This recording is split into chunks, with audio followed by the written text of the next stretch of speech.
नमस्ते प्रणाम।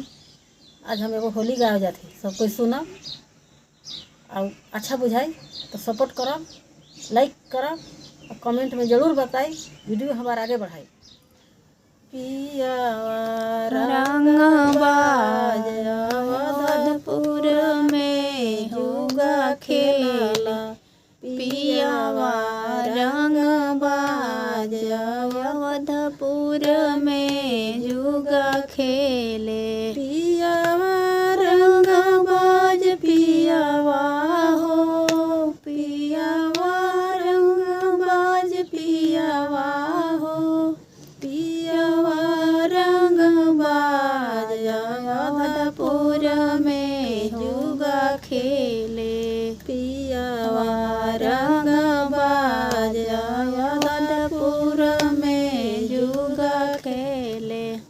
नथिया भी हरलन झुमका भी हरलन, नथिया भी हरलन झुमका भी हरलन। एगो टिकावा हो होली हो, एगो टिकावा होली हो, एगो टिकावा नैहर के निशान अवधपुर में जुगा खेल।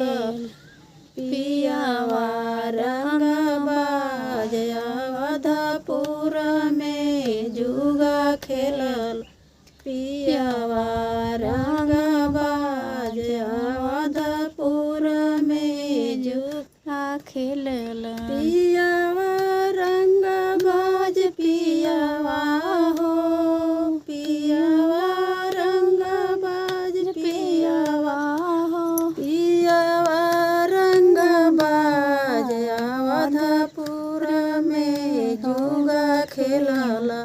गैयो भी हरला भैंसियो भी हरला, गैयो भी हरला भैंसियो भी हरला।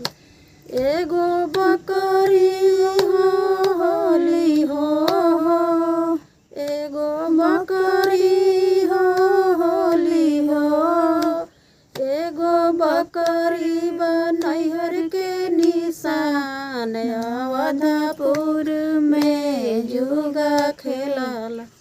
एगो बकरी नैहर के निशान अवधपुर में जुगा खेलल। पियावा रंगबाज अवधपुर में जुगा खेलल।